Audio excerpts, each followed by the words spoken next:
also, so Cedars Sinai is the merger of Cedars of Lebanon Hospital, which has roots in Angelino Heights, where our friend Harvey lives right a few doors down. Oh, really?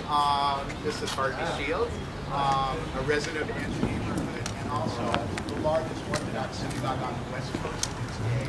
Had a history of really wonderful campers, or Hazanim.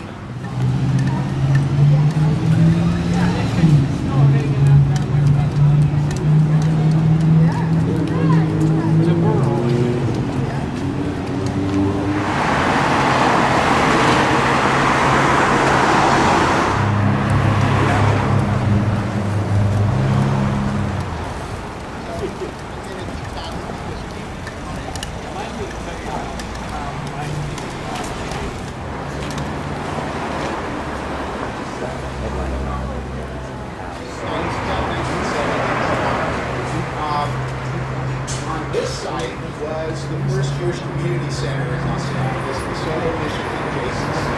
Originally it was in Oakland.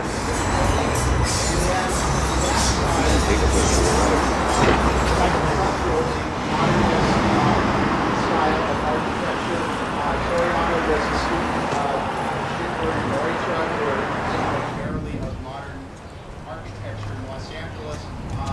Maybe some of those, all of those whose names I mentioned. So Julius Shulman grew up in Boyle Heights. He took his first pictures as part of the photo club at up until the end of World War II, when that changed and the climate changed. So Joe McCarthy was kind of doing this rabble-rousing on a national level, and he had a local henchman called Joe Tenney. His name was Joe Tenney. He was a state senator, and he decided to investigate the leftist activities of the JCC. And the center director lost his job, and it was a very ugly chapter in California history. A lot of lives were ruined as a result of that. So that's another note that happened here. They can't defend it. They have laws.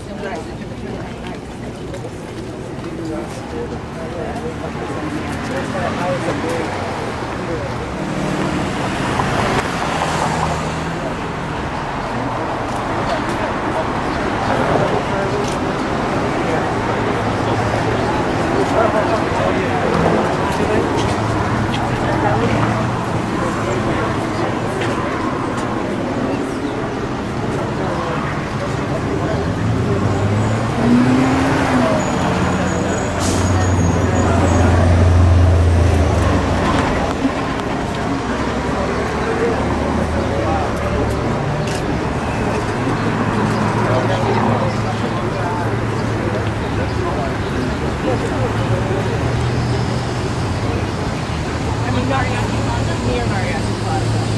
I mean, I say cool. I don't mean like.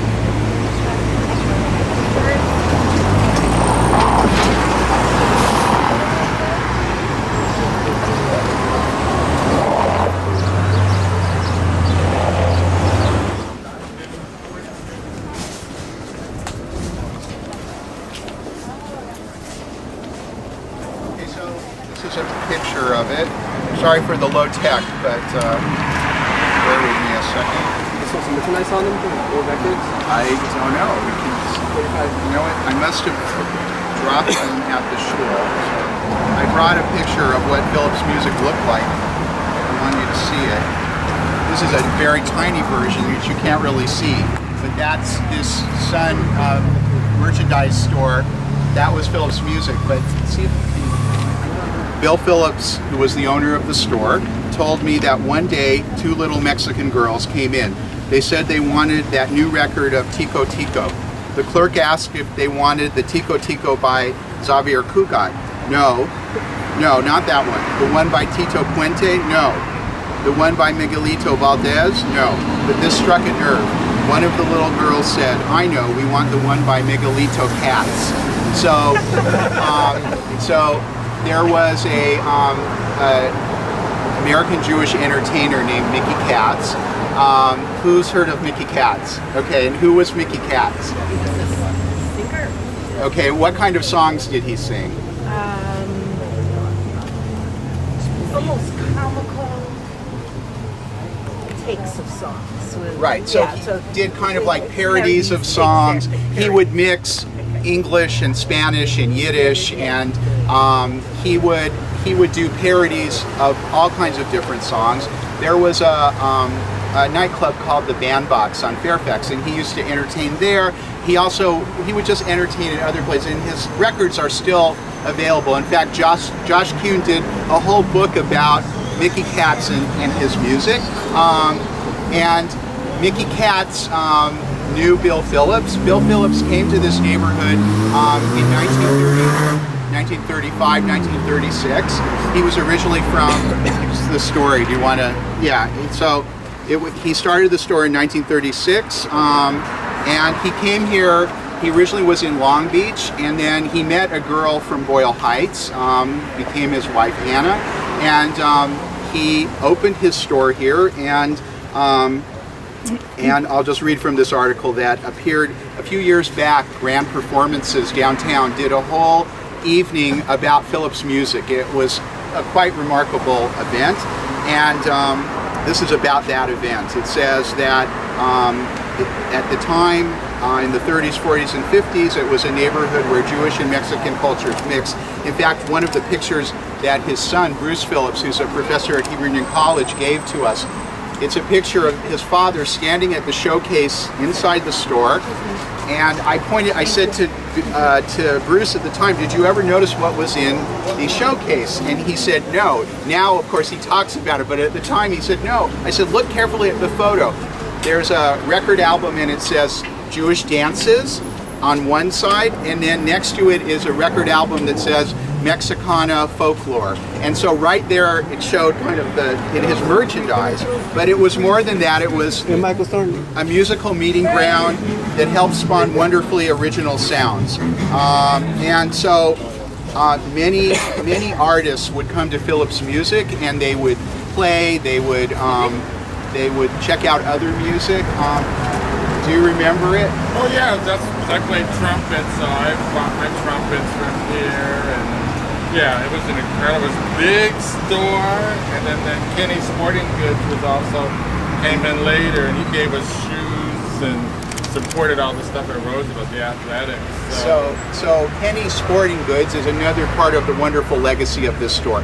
So this store, when it first opened, had appliances, radios, all kinds of things, and the photo you'll see it when we get back to the Shul. But after World War II, as you know, unfortunately during World War II, the Japanese community of this neighborhood and other neighborhoods were interned, were taken from their homes, had to leave everything behind, and were imprisoned for the duration of the war. Obviously, coming out after the war, that was a very difficult adjustment. Bill Phillips felt that he should do something about that, and so there was, yes, yeah, so read that, When Kenji Taniguchi returned to Boyle Heights after years spent in internment camps during World War II, Bill offered him a corner of his storefront for his own business, Kenny's Sporting Goods. As a teenager in the late 1960s, Bruce, which is his Bill's son, Bruce worked in the store helping musicians rent amplifiers and then listening to them jam and riff outside. So this place was really a cultural landmark, a private business, but one that really reached to all of the groups, and a number of well-known musicians and bands got their start. I don't know if it's mentioned in the article, but yeah, is it Scott Rodarte of the group Olin Remembers, in one of the series of the interviews conducted by writer Josh Kuhn and collected on the website. I have 35 cents. Yeah, I'd have 35 cents in my pocket and shop for a guitar pick and go in there to look at the music books that Scott Dart of the group Olin Remembers in one of the series of interviews conducted by the writer Josh Kuhn and collected on the website philipmusiccompany.tumblr.com. So it's really, again, part of this important cultural, thank you, cultural legacy. Are the photos Did Phillips here? ever get involved in No. producing Phillips music? aren't I'm sorry? Did Phillips ever get involved in producing music or a label or something? I don't think so.